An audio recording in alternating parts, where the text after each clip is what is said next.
سلام ملت عزیز، امیدوار هستم که هر سر دنیا هستی خوب باشی، جور باشی.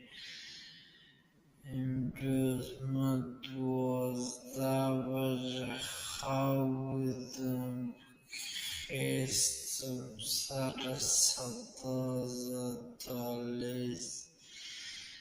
یک وقت خیستم که دو جنس هست که یک دختر دیگه کسی نیست. منیجر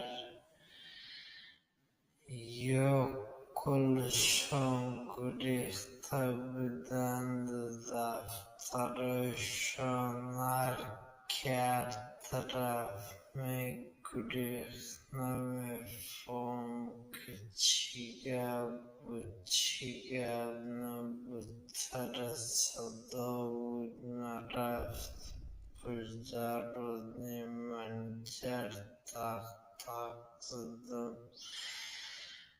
رفتم سر صدا بابا نکن، یا پلیس زنگ ده یا دوا بدیدش، هرچی که میکنی بکن.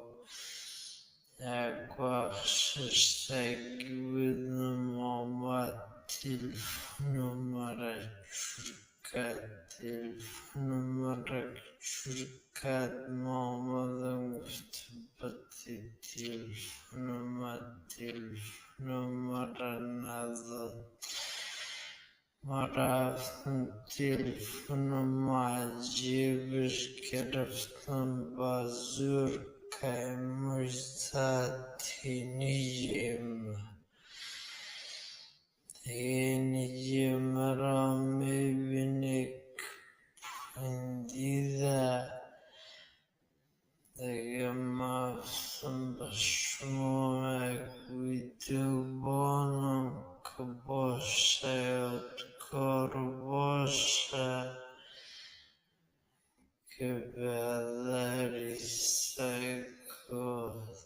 دیگه این از امروز